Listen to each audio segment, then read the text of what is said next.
Welcome to the Deep Dive, your shortcut to becoming well-informed.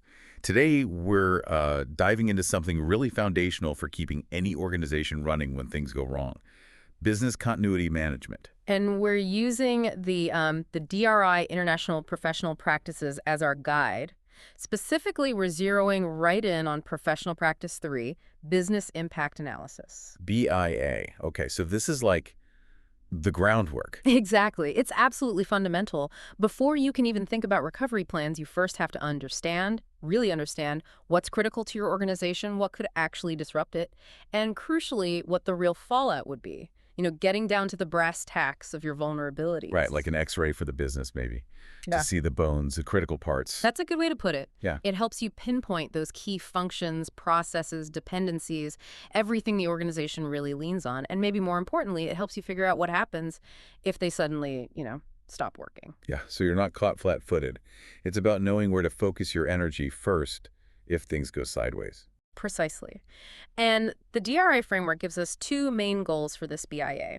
First up, identifying and sort of ranking those vital functions and processes, and importantly, what they depend on. Okay, ranking them. Yeah, to figure out where a disruption would hurt the most. And then you need to actually quantify that impact, not just on the company itself, but its services, its customers, anyone affected. So moving beyond just a gut feeling about what's important to, like, actual measurable consequences makes sense.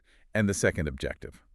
The second one is all about looking hard at what you find. You analyze it, you document it, and you share it. And this process often shines a big spotlight on the gaps. Gaps. Yeah, the gaps between what the organization needs to function smoothly during recovery and what it can actually do right now. It uncovers those weak spots. Okay, got it. And the person guiding all this is the business continuity professional. Typically, yes. They're the ones steering the ship through this BIA process. All right, let's really dig into this. Professional Practice 3, Activity 1. Establishing the criteria. Exactly. First things first, you have to agree on how you're going to measure impact. Before you even think about specific incidents, you need the yardsticks, both qualitative, descriptive, and quantitative, the numbers, to assess how bad things could get. A yardstick, okay? And the document mentions identifying critical deadlines first, like wire transfers, payroll. Yeah. Why start there? Well, because those are often time critical. Even a small delay can cause huge problems, right? Right. Miss payroll and employee morale plummets, maybe legal issues too. Miss a regulatory deadline. Fines, potentially worse. Exactly. Big fines, maybe even losing your license to operate in some cases. So these deadlines give you really clear, often measurable markers for how fast certain things must be recovered. Okay. Then we get into these impact categories, both the soft stuff and the hard numbers. Let's talk customers first. This sounds like more than just them being annoyed. Oh, much more. You've got to think about, well, how quickly will they even know there's a problem? What's the chance they just walk away, take their business somewhere else? Are you breaking SLAs, contractual agreements? And crucially, how does your problem affect their business, their supply chain? It's that interconnectedness. Your disruption can become their crisis pretty fast. It's not just immediate hassle, it's long-term trust, relationships. That ripple effect. Okay. Then, financial impacts. Yeah. Seems obvious, but the list here is pretty long. Yeah, it's not just about lost sales right now. It's lost profits over time, the hit to your cash flow, can you still pay your bills, what happens to your market share, your stock price, credit rating. Wow. Plus the direct costs kick in, contractual penalties maybe, fixed costs you still have to pay even if you're not operating, and then potentially loads of overtime later trying to catch up. It's a whole financial picture. And regulatory impact. You mentioned licenses, but it includes fines, recalls. Definitely. Fines, penalties are common. But think about a forced product recall, huge expense, massive reputational hit. And yeah, in some industries, losing permits or licenses could literally shut you down. That's a severe one. Okay, operational impact. This feels like the core of, can we still do business? Yeah, pretty much. Can you keep delivering your services at the level people expect? Or are they reduced, stopped altogether? Can you get your products out? And what about your own supply chain? Are you getting the materials you need? It directly hits your ability to function day to day. Then reputation. In today's world, that feels instantaneous. It really is. Bad news travels incredibly fast on social media, in the news. That can really damage how customers see you, how the community perceives you. Shareholder confidence can take a nosedive. And, fixing a damaged reputation can take way longer than fixing the initial problem. Good point. And lastly, workforce and interested parties, the human side. Absolutely critical. This covers the worst outcomes, loss of life, Yeah. injury, but also broader impacts like on community services, the environment, and don't forget the psychological toll on your employees, on stakeholders, the human cost. The document also touches on insurance, business interruption, cyber, etc. How does that fit in here? Well, insurance doesn't stop the disruption, obviously, but it's a key way to manage the financial fallout we just talked about. Understanding your coverage for business interruption, for issues caused by your supplier, supply chain problems, cyber attacks, extra costs you incur, that knowledge helps you assess the financial risk more accurately. It's part of the mitigation picture. Okay, so Activity 1 sets the stage for how we measure impact. Activity 2 then moves to defining the BIA itself, the scope. That's right. Activity 2 is all about setting the objectives and the boundaries for the BIA project. What are we actually going to look at and how are we going to approach it? And getting agreement on that. And step 1 there is getting leadership agreement on the methodology and those impact criteria. Why is that buy-in from the top so vital? Oh, it's crucial. Without leadership backing it, the BIA can easily just become another form-filling exercise. Yeah. It won't get the resources, the authority, or the serious attention it needs across the organization. Leadership sets the tone. If they say this is important, other departments are much more likely to participate fully. And agreeing on the methodology and criteria up front means everyone's on the same page about how it works and what counts as a major impact. Makes total sense. Then, identifying who's responsible for the BIA. Who usually gets that job? It's often a dedicated business continuity manager, if there is one, or sometimes someone in risk management, maybe IT or a key operations role. The key is they need the expertise, but also the clout to coordinate across different parts of the business. Okay. Then selecting a methodology or a tool for data collection, what should you look for there? The main thing is that it needs to capture the right level of detail about your processes and the resources they depend on. And it should be flexible enough to think about different recovery time needs. Could be questionnaires, interviews, workshops, specialized software. The tool needs to fit the organization and gather the info systematically. And the data collection needs to cover not just the resources, but also all the dependencies, internal and external. Can you give an example of why that's so important? Sure. Let's say your sales team relies heavily on a CRM system. That's an internal dependency. But maybe that CRM is hosted by a third-party cloud provider. That's an external one. Okay. If that cloud provider has an outage, your CRM goes down and boom, your sales process stops. If you only looked internally at the CRM software itself, you'd miss that critical external vulnerability. Not mapping those connections, you could seriously underestimate the real risk. Gotcha. The document also mentions adding entity-specific requirements to the scope. Right. Every organization is different. You might have specific industry regulations, unique contractual obligations with key clients, internal policies. All that stuff needs to be factored into the BIA scope so the analysis is actually relevant to your specific situation. Now, planning the actual data gathering and analysis, questionnaires, meetings, interviews, workshops. Let's start with questionnaires. What makes them work well? Clarity is key. Clear instructions, explaining why you're asking these questions, what the BIA is for. A kickoff meeting is usually a good idea too. Gets everyone together, explains the process, answers initial questions. And providing support. Yeah, having someone people can contact if they get stuck or need clarification, it just helps ensure you get back good, accurate information. And then the follow-up interviews or workshops. What's the added value there? They let you dig deeper. If questionnaire answers are vague or if you spot inconsistencies, you can clarify things. Workshops are great for getting people from different departments talking to each other about those cross-functional links and dependencies. Seeing the connections. Exactly. But you need a clear agenda, the right people in the room, and good facilitation to make those sessions productive. And finally, for Activity 2, identifying the major functions and critical third parties.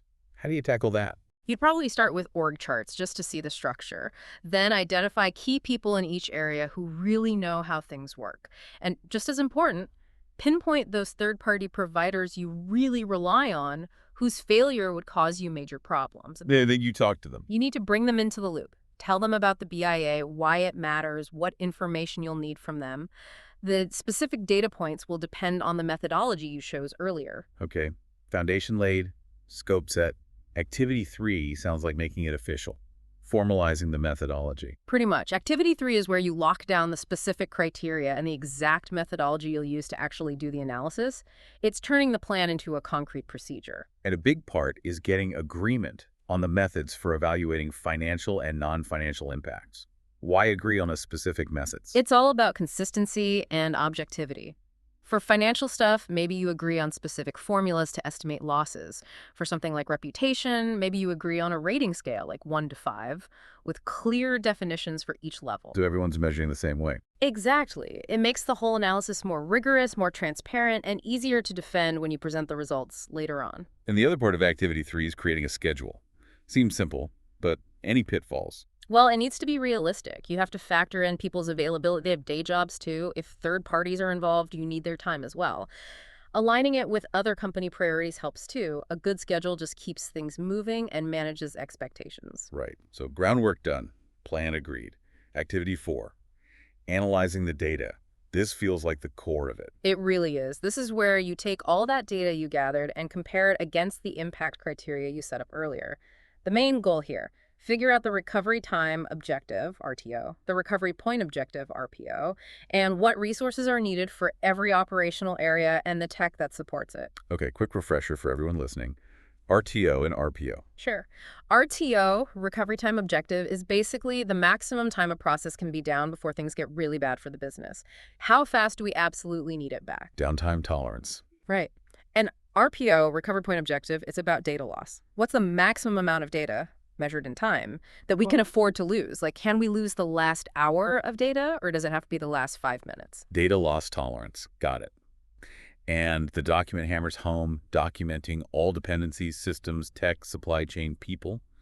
Why is that mapping so critical for setting RTOs and RPOs? Because processes don't live in a vacuum. They depend on so many other things. Your core manufacturing process might rely on specific software, which relies on certain servers, which rely on power, which might rely on an external supplier for fuel. You see? The whole chain. Exactly. If any link in that chain breaks, it affects the whole process recovery time. If you don't understand all those connections, your RTOs and RPOs might be completely unrealistic. You won't know where the real bottlenecks are. And analyzing all this data, the impact, the dependencies, that's what lets you prioritize recovery for business functions and the tech. Precisely. You figure out which functions are most critical based on the impact if they go down. Then, knowing all the things they depend on, you can work out the logical order for bringing everything back online to minimize the overall damage. Okay, analysis done. Activity 5, taking the results to leadership. This feels like where the rubber meets the road. Absolutely. Activity 5 is all about communication, taking those BIA findings, presenting them clearly to leadership, and getting their official okay on the RTOs, RPOs, and the resources needed for recovery. First step is a draft report. What needs to be in there? Well, you need context. First, the company's mission, goals, then the summary of how a disruption could impact those goals. The core of it is the prioritized list of processes and services with their proposed RTOs and RPOs. The numbers. Right. And importantly, what resources are needed to meet those RTOs, RPOs. And that gap analysis we talked about earlier, where are the shortfalls? Can you quickly break down those gaps again? Time, data, resources. Sure. A time gap is when your current ability to recover takes longer than the RTO says is acceptable. So RTO is 4 hours, but it actually takes you 6 hours to recover. That's a 2-hour time gap. Okay. A data gap is when your backups or data recovery methods mean you could lose more data than the RPO allows. If your RPO is 15 minutes, but you only back up every hour, you have a potential data gap. Right. And a resource gap is pretty straightforward. You just don't have enough people, equipment, facilities, or whatever else is needed to actually execute the recovery within the required time frame. Got it. So draft report goes to leadership. They give feedback. What then? You take that feedback seriously, review it, discuss it, make necessary adjustments to the report. Maybe you need follow-up meetings or workshops to iron out specific issues or disagreements. It's often an iterative process to get everyone comfortable and aligned. And the final goal is getting that formal approval. What are they actually approving? They're formally signing off on the RTOs, the RPOs, and the resource requirements identified for each critical area. That approval gives the BIA findings real weight and authority. It's the green light to then build continuity strategies and plans based on those agreed-upon objectives. Okay, so let's quickly recap Professional Practice 3, the BIA. It's this structured process. First, define how you'll measure impact. Then, set the scope and agree on the approach. Then, formalize the methods and schedule. Fourth, analyze all that data to set recovery objectives, RPOs, RTOs, resource needs, and finally, present it all to leadership and get their sign-off. Exactly. Following those steps gives you a really solid basis for building resilience. You're not just guessing anymore, you're making informed decisions about where to invest time and resources for business continuity. And often, going through this, you uncover things you just didn't expect, right? Mm. Hidden dependencies, vulnerabilities you weren't aware of. It really clarifies what keeps the lights on. Absolutely. You start to see how tightly woven everything is. A small hiccup over here can cause surprisingly big problems way over there. It really highlights that interconnectedness. Well, on that note, here's something to think about. Consider that complex web within any organization, even your own. How could a disruption in one seemingly small area ripple outwards? And how can a really thorough business impact analysis act like a map, showing you those critical links before disaster strikes? Something to mull over. Thanks for joining us for this deep dive.